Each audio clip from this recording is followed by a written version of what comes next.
In this What to Do video, we're going to go over how to create an event and all of the details that you are able to include. There's a few different ways to create an event. You can do it from your recent box here if you've recently created an event. You can also click the Create button and select an event up at the top, or you can use the left-hand navigation to get into your Events tab and then also click Create Event. They will all take you to this first screen where we have several platform-wide templates to make planning events easier. We have a community service event template, which will automatically have your event set up to track, record, and attach service hours for anybody who comes to it. We have an off campus event template, which automatically includes the required waiver for off campus transportation.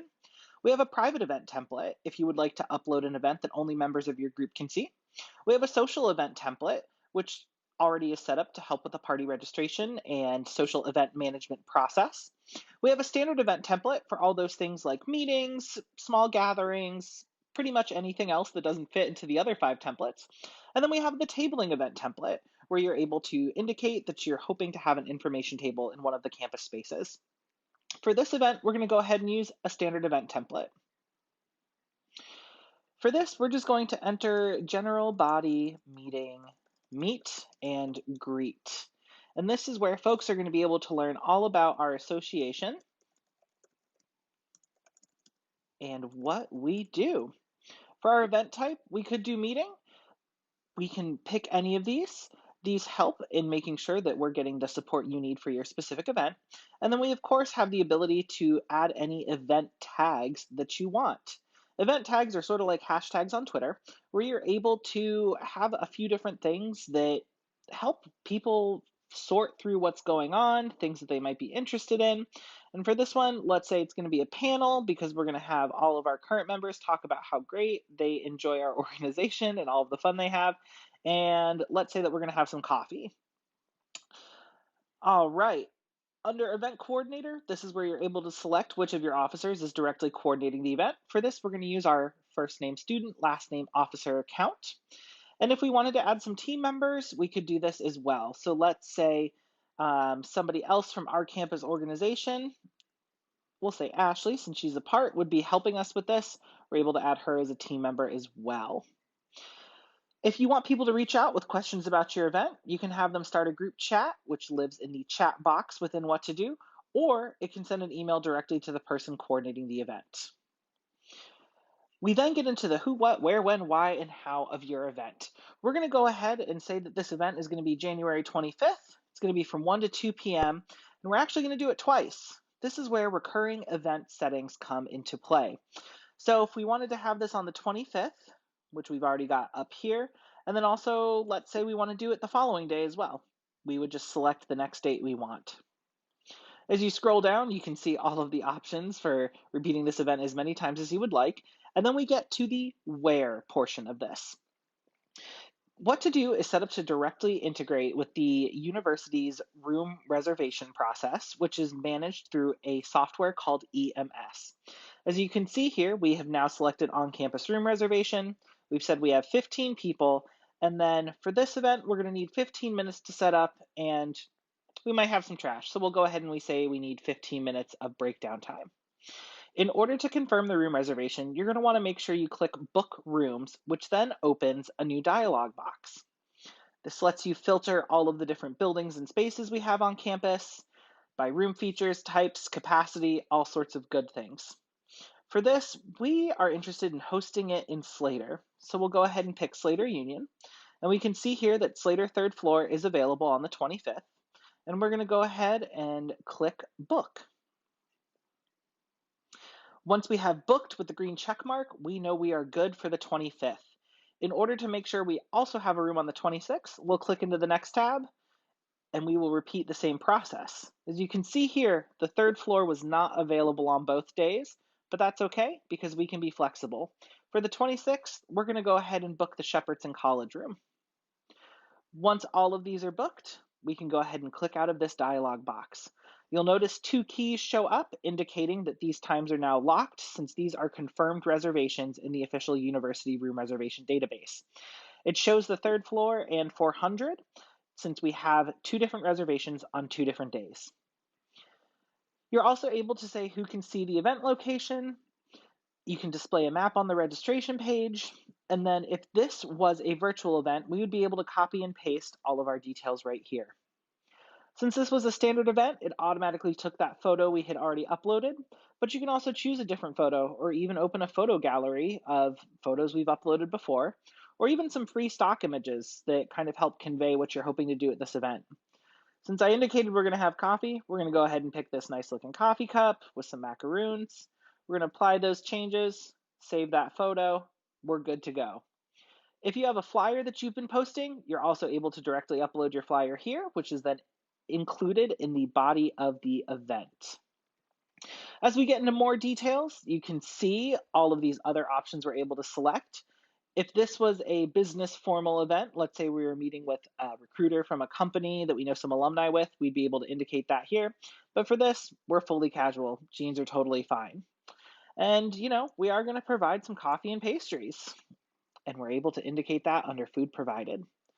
Next, we get to the access and display options. Who's allowed to register? This is where you have all sorts of options. Maybe you only want it for members of your group, but for this, we really kind of want everyone on the Denison University What to Do page to be able to see it. And then who can see this event? If we only want it to be logged on users, just group members, everyone, we're able to change all of that as well. Next, we have registration options. We may want to let people register to this event so we can make sure we have enough coffee. Let's say we've ordered one large Joe to go, good old gallon of coffee, and we want to make sure that we don't have more than 20 people. This is where we would be able to say we only have room for 20 people. If your event does include a cost, you can also indicate that here, and Click can work collaboratively with you to make sure we have the online payment portal set up correctly. And let's say I only want one person to be able to RSVP one time. We can also go ahead and set specific start and end times for sales, all sorts of things. But for this instance, we're just going to say we've got 20 people, it's free, we just want to know that you're coming. You can specify when you want your registration to open and close. If you have an attendance limit, RSVP not attending lets people let you know they are not coming if you would like to get a true RSVP rather than just somebody saying they intend to come. You can also send a personalized reminder up to 7 days before, even one day before. And you can even personalize the confirmation email folks get when they agree to come to your event. You also have the ability to hide the list of attendees if you want to keep that a little bit more private, and you can even ask for feedback requests. As we get down here, we have some attendance tracking options.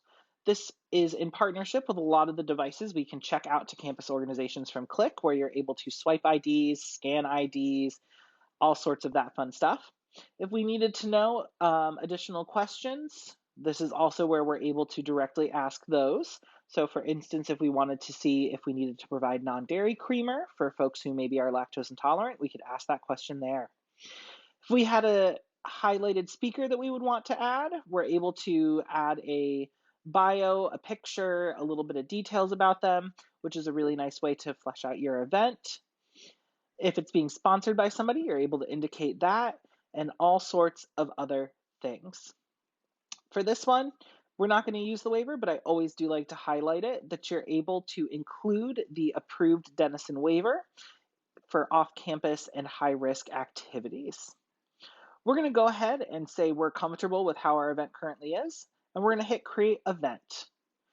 When you're doing an event that has multiple room reservations or occurs on multiple days, it may take a few moments for the system to fully process, as it's currently writing several room reservation requests within EMS, and then also sending emails to everybody who needs to approve. This is the second half of all of the requests we need to make sure we capture in order to have your event go off as perfect as possible. You'll notice there's a few different things here. Does any of your event have any of the below conditions? Well, we probably don't need a fire pit. We're not planning on having a party. We do have some catering. Our coffee is going to come from Bon Appetit as well as our pastries. And then this off-campus travel button is a fun one. Even if the event is not off campus, let's say we needed to pick up cookies from off campus and we needed to reserve a university vehicle. If we select this button, it will actually let us fill out all of the details on reserving a Denison University vehicle. Patrick Fien is going to be our driver for this, and we actually need the van, need a vehicle 2 hours before the event to pick up our cookies from a local bakery. Would like to pick it up at 11 a.m. And then, since it's just going to be one or two people going to pick up a small order, any size vehicle is fine. Since we don't have a ton of people to transport, we're not going to ask for a 12-passenger van or an SUV. We'll probably get a smaller vehicle. Again, that's totally fine. Since we're going to be doing this event on Slater third floor and the Shepherdson College room, the AV, let's say I want to provide some specialized AV. I want to have some microphones. I want a microphone stand. I want 3 microphones. And I'm actually going to be asking to have the stage set up for a panel. So we're going to put here, please set up the stage for a panel presentation with 5 chairs for 5 speakers. Since this event is happening on 2 different days in 2 different locations, we're going to go ahead and specify on the second day in Shep College, please have 5 chairs in front of the room. We're going to ask for 3 microphones. We're going to have one for the MC. We'll have a couple other people. Should be good to go. And then we're going to go ahead and list Patrick Fina as our main contact. His number at Denison is 740. Just like that. We're then going to hit next, which takes us to a final reminder screen that outlines some details on lead times for all of the different things that we have requested. Once we click submit and we get the final confirmation, we know that our event has been submitted, all of our details captured, and it has now gone into the workflow process. If you ever want to check on the status of an event, you can go to your user dashboard on the homepage and you can actually see your activity. Since we just submitted a form for an event, if we click in here, you can see where it actually is in the approval process. Right now, we're waiting for confirmation from EMS. We'll then be waiting for a vehicle reservation approval, Red Tech to say they can support our event, confirmation that our work order has been submitted, updates from catering, and then finally a public-facing confirmation to make sure everything is good to go.